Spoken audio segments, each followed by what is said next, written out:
Safa number 58. 58. أعوذ بالله من الشيطان الرجيم. بسم الله الرحمن الرحيم. إن هذا لهو القصص الحق وما من إله إلا الله وإن الله لهو العزيز الحكيم.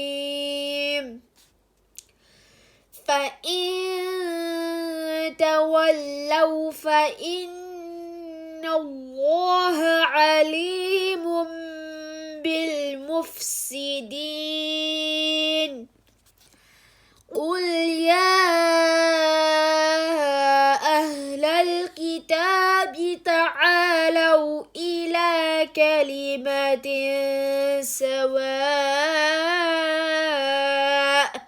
سواء بيننا وبينكم ألا نعبد إلا الله ولا نشرك به شيئا ولا يتخذ بعضنا بعضا أربابا من دون الله. فإن تولوا فقولوا اشهدوا بأننا مسلمون. يا أهل الكتاب لما تحاجون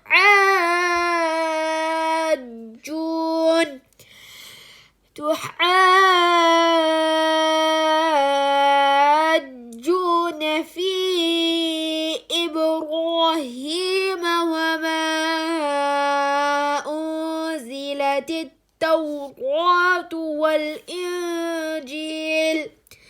والإنجيل إلا من بعده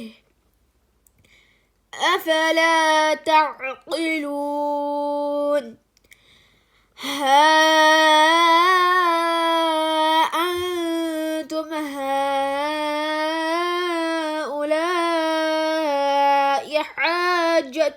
حاججتم فيما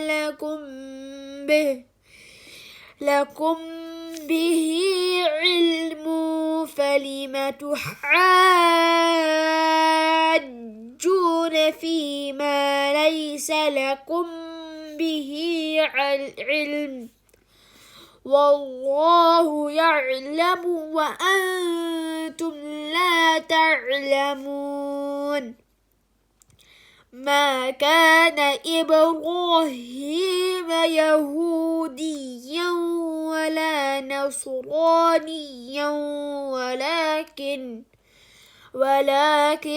ولكن كان حنيفا مسلما وما كان من المشركين.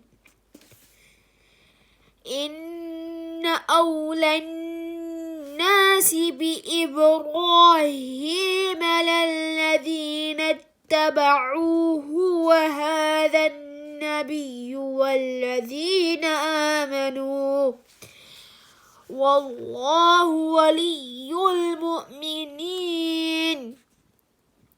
ودت طائفة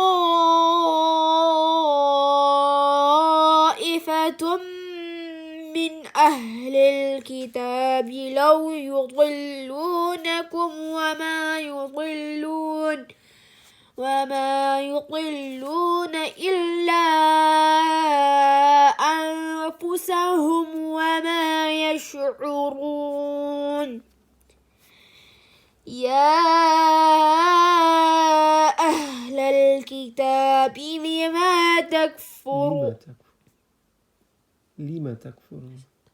لما تكفرون بآيات الله وأنتم تشهدون. صدق الله العظيم.